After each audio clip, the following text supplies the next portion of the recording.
Under the blood-orange sky, the town of Cinder Hollow was as still as a photograph, a single frame of cruelty held in the last light of day.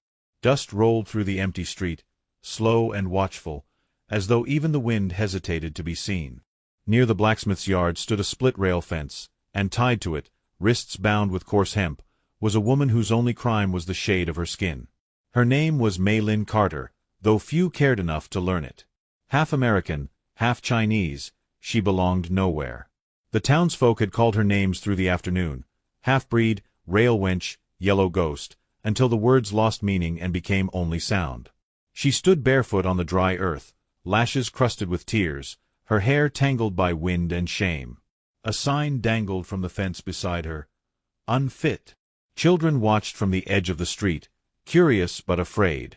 A woman in a blue dress crossed herself and muttered, "Lord forgive us, but we can't have her kind here." The blacksmith wiped his brow and turned away. Only one man stayed near, a thin deputy with tired eyes who looked everywhere but her face. When dusk fell, he loosened his hand on his holster and whispered, "You'd best pray someone decent comes by." She tried to answer, but her throat was too dry. The sky deepened into violet.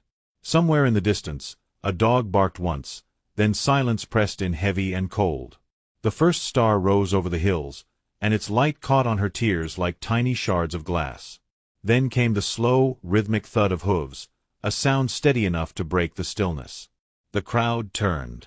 Through the veil of dust appeared a horse the color of old copper, and on its back rode Elias Boone, the widower rancher. Broad-shouldered, coat unbuttoned, face like carved stone. He was known in Cinder Hollow for keeping to himself since his wife's death. He rarely spoke, rarely smiled, and never joined the gossip at church. The horse stopped a few paces from the fence. Elias dismounted without a word. The deputy stiffened. "Evenin', Boone," he said cautiously. "Ain't your concern." Elias's eyes moved to Maylin, not in judgment, not in pity, but with a quiet recognition of someone who'd seen pain before and refused to turn from it. "Who tied her?" he asked. "Town agreed," the deputy replied. "Said she caused trouble at the rail yard, wanderin' around, sayin' she's lookin' for work. She don't belong here." Elias didn't answer. He stepped closer. The murmurs grew. Someone spat near his boots. "You'll bring ruin on yourself, Boone," a voice said. "That woman's cursed." He ignored them, drawing a hunting knife from his belt. The blade flashed in the dying light. For a breath, Maylin flinched, then the ropes fell free. She stumbled forward, catching herself on the fence. Elias caught her arm, steady but gentle. Her skin was ice against his. He took off his coat and wrapped it around her shoulders. "You can walk?" he asked quietly. She nodded, eyes cast down. "Then walk." The deputy stepped forward. "Boone, don't." But Elias lifted his gaze, and whatever he saw in that man's eyes made him stop. He turned to the townsfolk and said, in a voice low but carrying, "Y'all done enough." He led Maylin toward his horse. Someone shouted, "You'll regret it." Another hissed, "Ain't Christian talking her in." Elias didn't answer. He placed her gently in the saddle, took the reins, and began the long walk out of town, boots crunching on gravel. The people watched, half shamed, half afraid, until horse and man disappeared into the blue haze of twilight. Behind them, the rope swung on the fence post, creaking softly. It was the only sound left. The prairie spread wide and silver under the rising moon. Maylin swayed faintly in the saddle, weak from hunger and the long hours in the sun. Elias walked beside her horse, his shadow stretching tall and silent. Neither spoke. The air smelled of sage and cold iron. Coyotes yipped far off, answered by the distant rustle of cottonwoods. After a while, she whispered, "You shouldn't have done that." He looked up briefly. "Why's that?" "They'll hate you for it." "They already do," he said simply. Her lip trembled, not from fear but from the strange kindness of the words. She hadn't heard a man speak without mockery in years. The rhythm of the horse slowed. Elias placed a steadying hand on her knee. "Not far now," he murmured. They reached a narrow ridge where the land dipped toward a single lantern flickering in the distance. His cabin, small against the dark hills. A thin column of smoke rose from its chimney. From inside came the faint cry of a child. Mei Lin's eyes widened. "You have family?" "Just my girl," he said. 6 years old. Sleeps light. "Your wife?" "Gone." The answer settled between them like snow. The rest of the ride passed in silence. When they reached the cabin, Elias helped her down. She nearly fell. He caught her, his arms firm around her waist. The brief contact startled them both. He guided her to the porch and opened the door. Warm lamplight spilled over rough wood floors and a small table with 2 chairs. A child's drawing hung crookedly on the wall, 3 stick figures and a sun. A little girl appeared in the doorway to the adjoining room, rubbing her eyes. "Pa!" she said softly. Then her gaze fell on Mei Lin, and she blinked in confusion. "This lady's stayin' a while," Elias said. "Make her a bed near the fire." The girl nodded sleepily and fetched a quilt.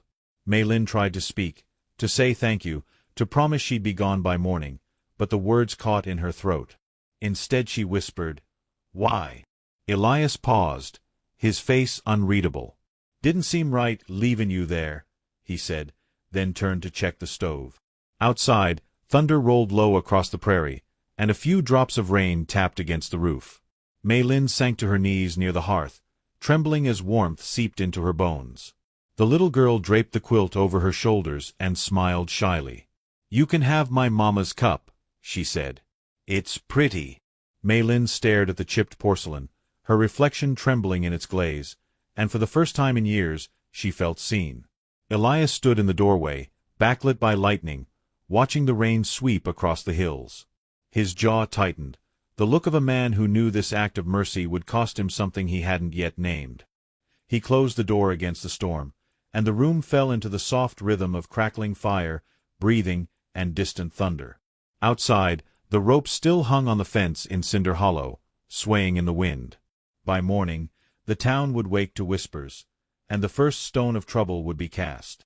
But for now, in that fragile silence, a woman who'd been treated as less than human lay wrapped in warmth, and a quiet man stared into the dark knowing that something in his life had just shifted forever.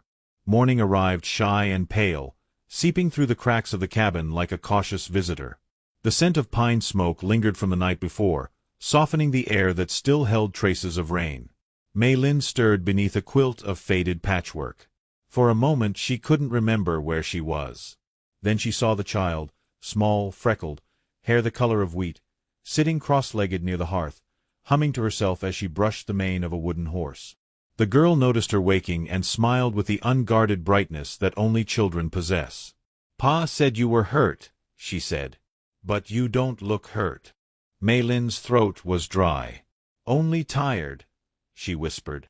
"I'm Annie," the child said proudly. "You can have my breakfast if you like. Pa makes porridge, but he burns it sometimes."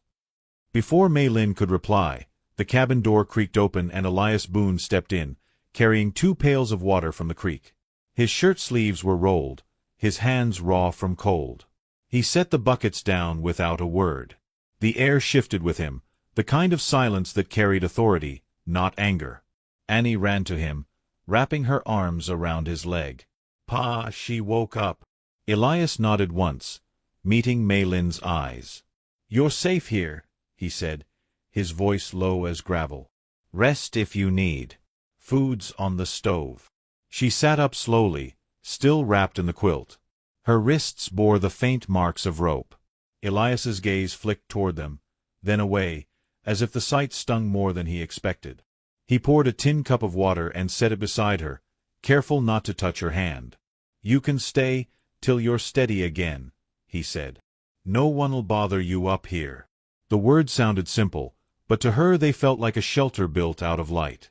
She wanted to ask why, but the question tangled behind her teeth.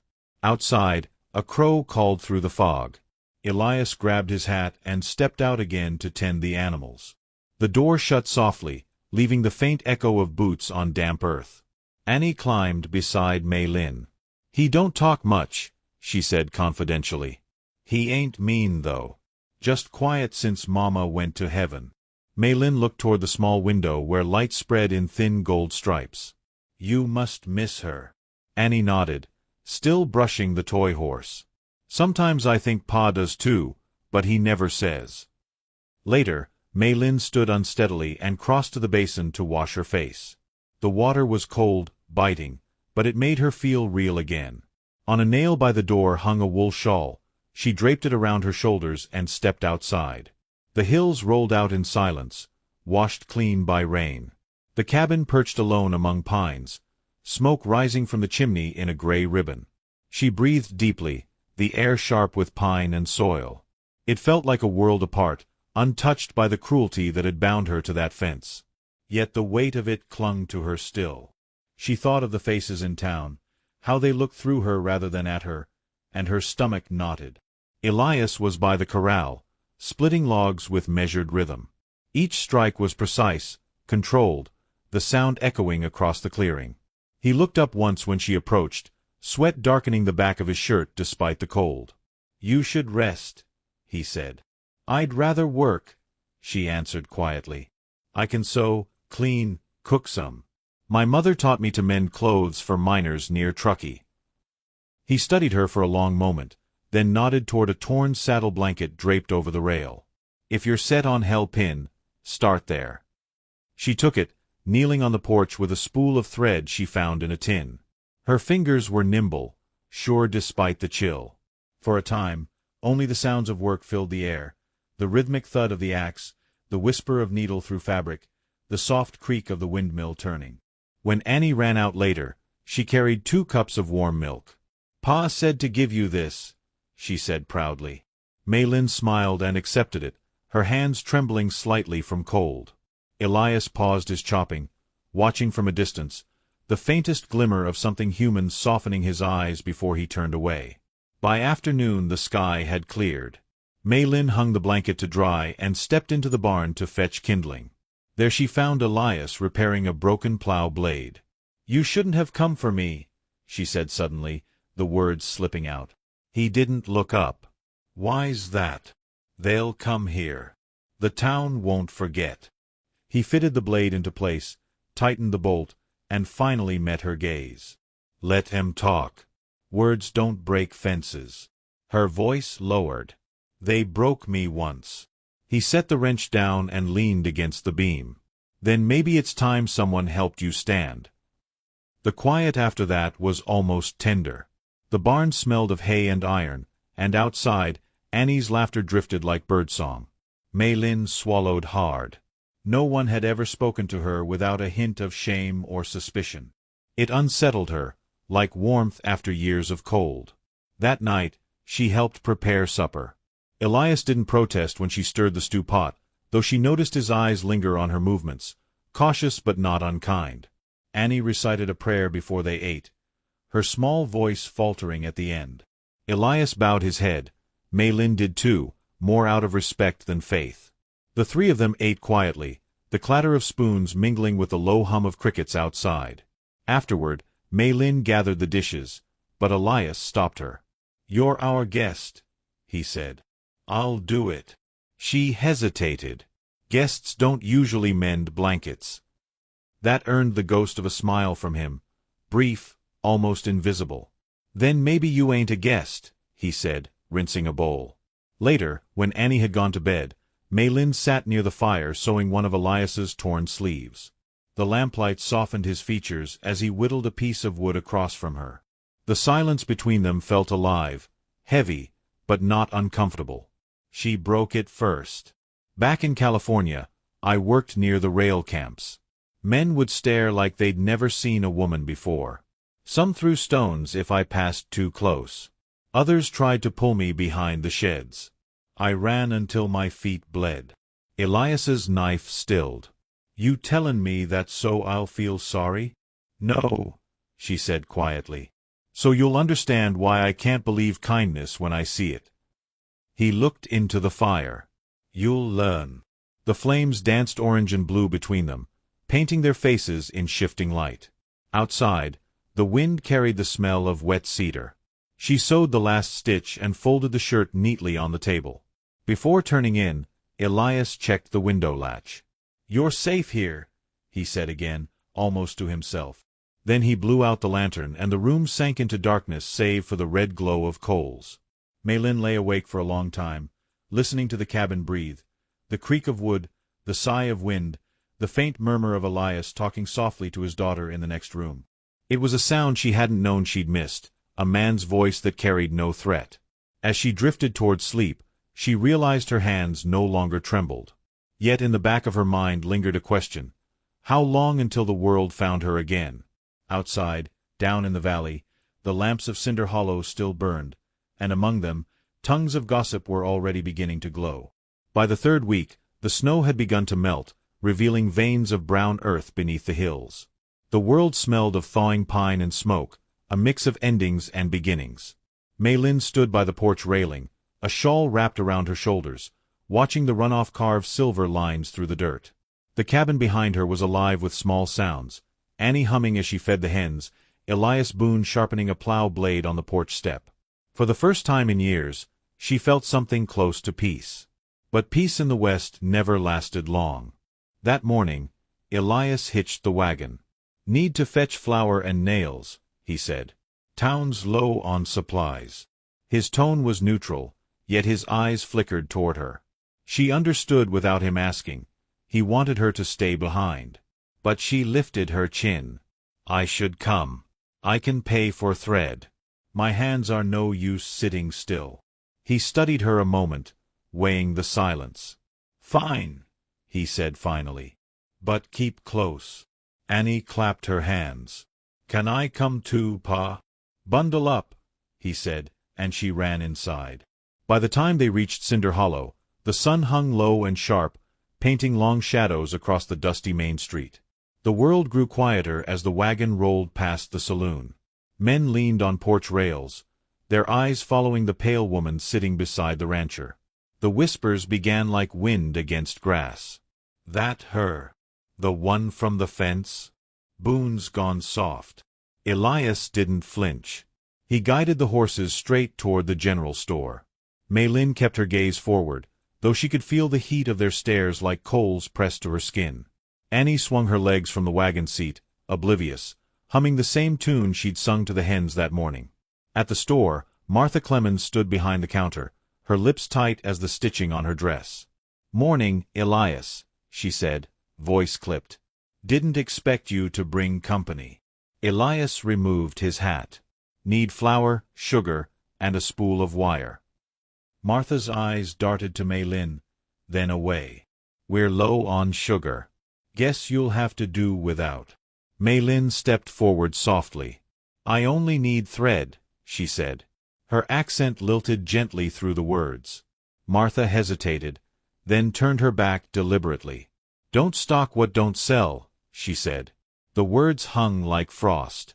Before Maylin could reply, Annie tugged at her sleeve. "But ma'am, we saw spools on the shelf, red ones." The room went still. Maylin felt every eye in the store turn toward them. Martha looked down at the child, her expression flickering. "That so?" "Yes, ma'am," Annie said with innocent certainty. "Pa says truth don't shrink in front of folks." For a heartbeat, no one breathed. Then Elias placed a silver coin on the counter. "We'll take 2 spools," he said, voice even. Martha's mouth tightened, but she fetched them. The exchange was simple, yet it felt like a battle fought in silence. Outside, Maylin exhaled. The air smelled of horse sweat and dust. "You shouldn't have done that," she murmured. "They'll hate you worse now." Elias handed the thread to her. "They already hated me for mindin' my own business," he said. "No reason to stop now." Across the street, Sheriff Hank Rowe watched from his office porch, thumbs hooked in his belt. "Boone," he called, stepping forward. "Need a word." Elias halted the wagon. The sheriff's face was lined, weary. "You know the town's uneasy," he said. "Folk talkin'. I can't have trouble stirrin'." "Then tell him to stop stirrin'," Elias said. "It ain't that simple," the sheriff replied. His gaze slid to Mei Lin. "You do her a kindness keepin' her out o' sight for a while. Till tempers cool." Mei Lin's stomach tightened. She felt herself shrinking back, but Elias's voice came quiet and steady. "Hiding don't change what they are," he said. "Or what she is." The sheriff sighed. "You've got a child, Boone. Don't make her pay for your pride." Elias looked past him, toward the open hills. "My daughter don't need a town to tell her who to care for." He flicked the reins, and the horses lurched forward. The sheriff didn't follow. As they rode away, Mei Lin's eyes burned with unshed tears. "You shouldn't speak for me," she said softly. "It makes me weak." Elias kept his gaze on the road. "You think silence made you strong?" Her breath caught. "It kept me alive." They rode in quiet after that. When they reached the ridge, the town already shrinking behind them, the light began to fade. Elias stopped the wagon and climbed down to check a loose harness strap. Annie hopped off and chased a butterfly through the tall grass. Mei Lin sat still, hands folded in her lap. The smell of sage drifted through the air. She thought of her mother, how she'd once said that courage was not loud, but steady. Perhaps that was what this man carried in him, a steady kind of courage that didn't need words. When they returned home, twilight had settled deep. Elias unhitched the horses, and Mei Lin carried the parcels inside. She found Annie asleep on the settee, curls falling over her cheek. The fire had burned low, casting the room in amber shadow. She crouched to brush a strand of hair from the child's forehead, her touch instinctive, maternal. Elias entered quietly, hanging his hat on the peg. He watched her for a long moment, the flicker of firelight moving across his face. "You miss family," he said softly. She nodded. "But family never missed me." He knelt by the hearth to stir the embers. "My wife used to hum when she cooked," he said. "Same tune Annie hums. Guess it's stuck." The admission hung between them, fragile, human. She saw the grief hidden in his shoulders, how he carried it like a pack he could never set down. "You still love her," Mei Lin said. He didn't answer, only stared into the flames. "A man don't stop lovin' because someone's gone," he said. "He just learns to live with the echo." Outside, the coyotes began their nightly chorus, thin and mournful. Mei Lin sat beside the window, sewing by the dim light, her fingers moving with quiet precision. The red thread from the store shone against the fabric, bold, defiant. She realized, with a tremor of fear and wonder, that she wanted to belong here. As the fire died lower, Elias rose to check the door latch. "Town'll talk," he said without looking back. "Let 'em. We'll keep to ourselves." Mei Lin's voice was barely above a whisper. "And if they come?" He paused, his hand on the latch. "Then they'll find me waiting." The sound of his boots faded down the hall.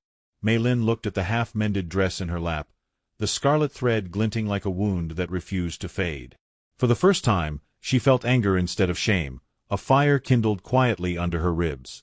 Maybe silence had kept her alive, but it had never let her live. She pressed the final stitch and tied it off with care. Outside, the wind carried a low murmur from the valley, voices traveling up from town, faint but growing. Somewhere down there, someone was already telling her story again, reshaping it to fit their fear.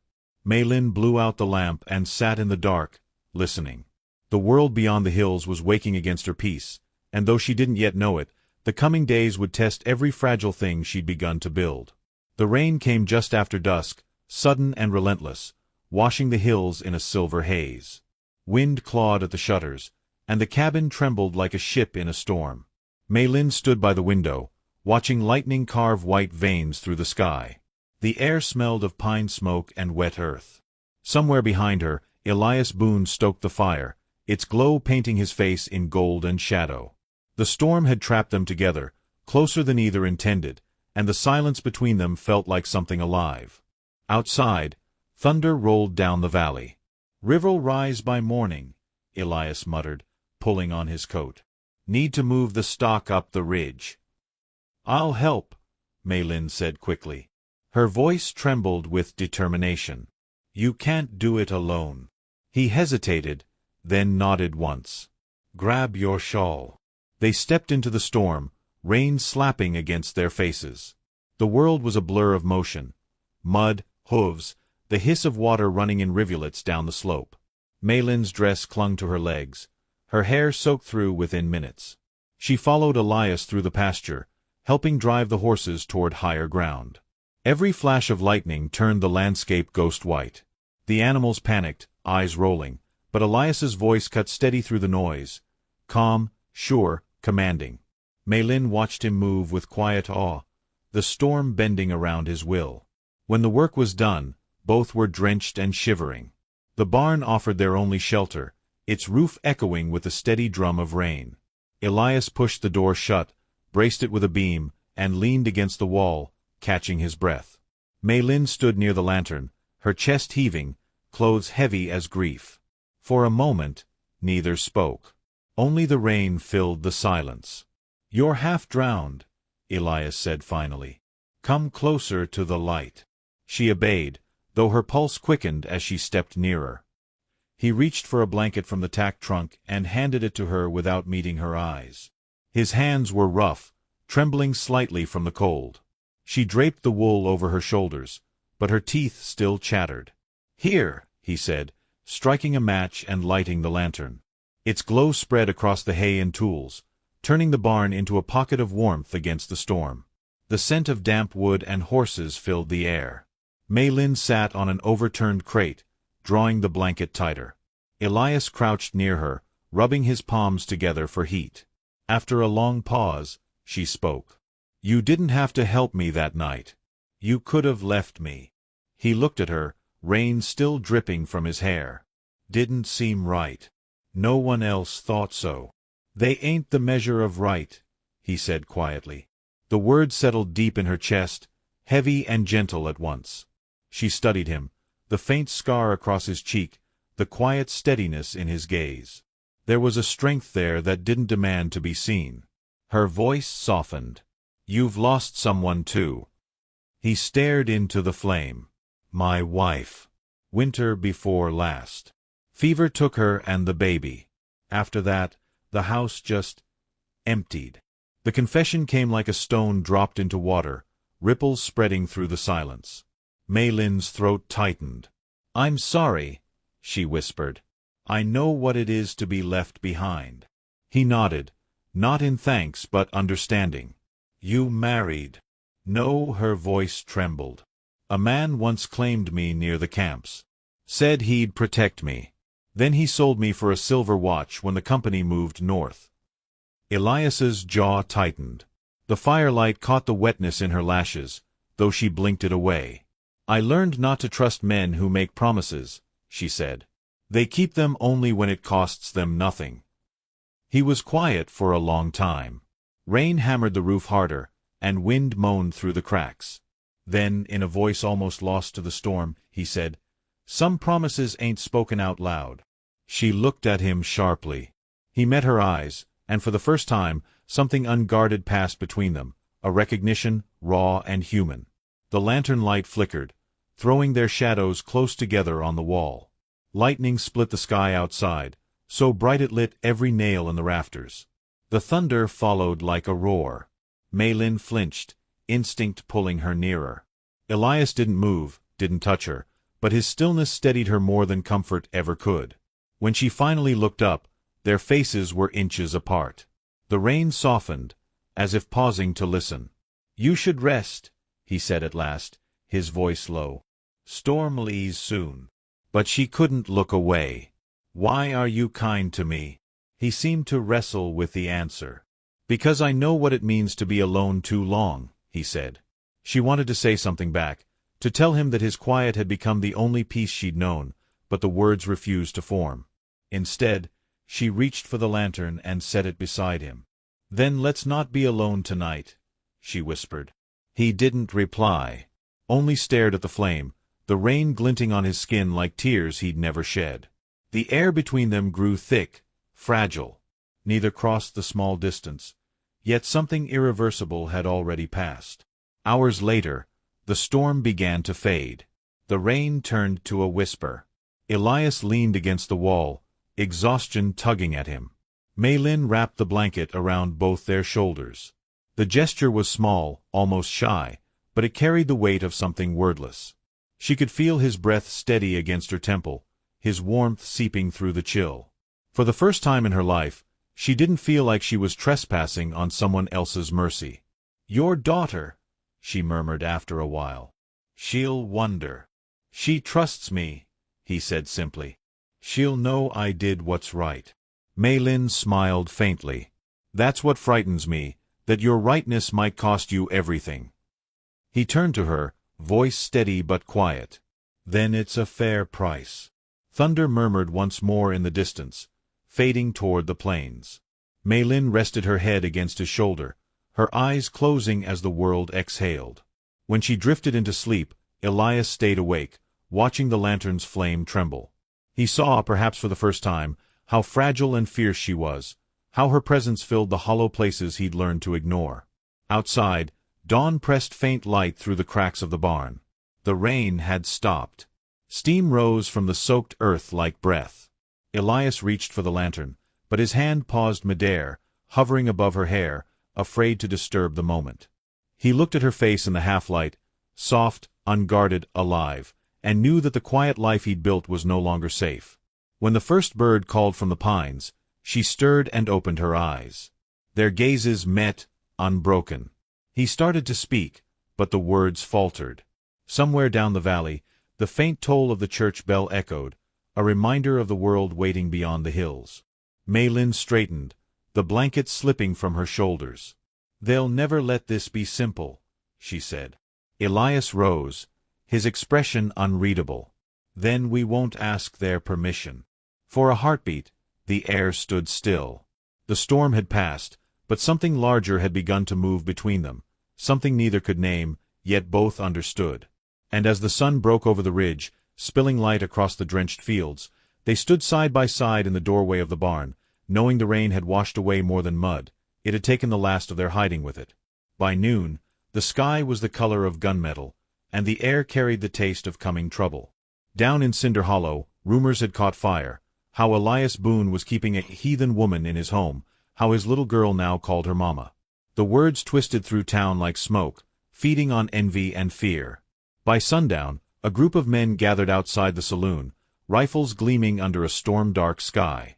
They spoke the language of righteousness but carried the hunger of cruelty. At the cabin in the hills, Maylin was hanging laundry when she saw the dust cloud rise from the valley. Her hands froze. The wind shifted, bringing with it the sound of hoofbeats, too many for comfort, too steady for chance. Inside, Elias was repairing a harness strap by the fire. He looked up at her face before she spoke. "They're coming," she whispered. He set the leather aside and stood. "Take Annie inside.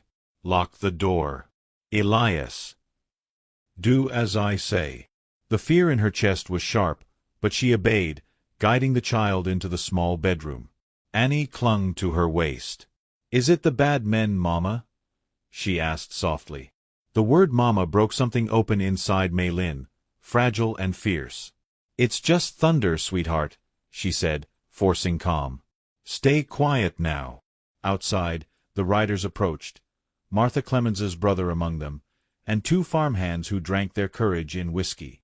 The sheriff, uneasy but silent, trailed behind. They stopped a few yards from the porch, dust swirling around their boots. Elias stepped out, rifle slung low, face unreadable. "Boone," one man shouted. "You're harborin' filth under your roof." Elias didn't answer. The wind tugged at his coat, and the sky grumbled above. Martha's brother spat in the dirt. "Town voted. She leaves tonight, or we make her." Elias's gaze was steady, the kind of calm that made men hesitate. "She's done no harm." "She's a stain," the man sneered. "You think we'll let our children see her kind livin' like one of us?" From the window, Maylin watched the scene unfold. Her fingers dug into the sill. She could see the faces twisted by fear pretending to be virtue, and she understood then that silence would never protect her again. Elias spoke, his voice low but carrying. You talk about purity like it's gold, but gold don't feed the soul. She works harder than any of you. She's earned her place. The men shifted uneasily. The sheriff cleared his throat. Elias, you know how tempers run. Maybe let her go for a while. No. The refusal cut clean through the noise. Elias lifted his rifle, not in threat but warning. My land. My rules. You want her gone, you go through me. The standoff hung heavy. Thunder cracked over the ridge. Annie whimpered from inside, and the sound splintered the moment like glass. The man nearest the gate stepped forward, gripping his shotgun. Ain't no man worth his salt defends a whore. Before Elias could speak, the cabin door opened. Maylin stepped out, her shawl pulled tight, her eyes bright with something beyond fear. The men turned, startled by the quiet defiance in her stance. You call me a stain, she said, her voice trembling yet steady. But it's your hatred that dirties this land. I've buried kindness in strangers' footsteps and still kept my hands clean. Her words struck harder than gunfire. Even the sheriff looked away. Elias reached for her arm, whispering, Get back inside. No, she said. Not again. She moved to stand beside him. If you burn my name, I'll still rise from your ashes. The sky broke open then, lightning splitting the air, rain bursting down in sheets. The men flinched, startled by the sudden fury of the storm. Elias raised his voice over the wind. You think hate makes you strong? Try livin' with decency. That takes more courage than any of you've ever shown. Martha's brother sneered, lifting his rifle. You'd die for her, Boone? Elias stepped forward, rain coursing down his face. I already did, long before you rode up this hill. The man hesitated, just enough. The sheriff moved between them. That's enough, he barked. Ain't no justice in murder. His voice cracked like a whip. Slowly, the others lowered their guns. One by one, they turned their horses, muttering under the storm. Only Martha's brother lingered, hatred curdling behind his eyes. You'll regret this, he hissed. Elias stared him down until he spat and rode away. The storm swallowed their retreat, leaving the smell of wet earth and gunpowder in the air. Maylin exhaled, trembling. Elias turned to her, his face unreadable in the flickering gray light. You shouldn't have come out, he said softly. She looked at him through the rain. If I keep hiding, they win. He opened his mouth to reply, but Annie burst from the doorway, barefoot and crying. Maylin dropped to her knees, catching her. It's all right, she whispered. It's over. Elias knelt beside them, his large hands resting protectively on their shoulders. For the first time, they looked like a family, not made by blood, but by choice and defiance. When the rain eased, the sheriff lingered at the gate, hat low. You've made enemies tonight, he said quietly. But maybe you made something better too. Then he rode off into the mist. Elias helped Maylin to her feet. The sky had softened to silver, the hills steaming. They'll come again, she murmured. Then they'll find us still standin', he replied. She smiled faintly, tears mixing with rain. You'll lose everything. He brushed a wet strand of hair from her face. Maybe I found what matters. The moment stretched, fragile as light. Annie's small hand slipped into theirs, anchoring them to the earth. The world felt quieter now, the storm's rage traded for the hush of survival. Later, when the last thunder faded, Elias walked to the fence line where the men had stood. The ground was churned and muddy, their boot prints already washing away. He drove a new post into the soil and hung a small carved sign over it, just one word, home. Behind him, the cabin glowed with firelight. Maylin stood in the doorway, the child in her arms, the rain behind her turning to mist. She met his gaze and smiled, not as a rescued woman but as an equal standing in the light of her own dawn. And as Elias walked back toward her, the wind carried the scent of wet cedar and smoke, a promise written in rain, that what they'd built here was worth every storm still to come.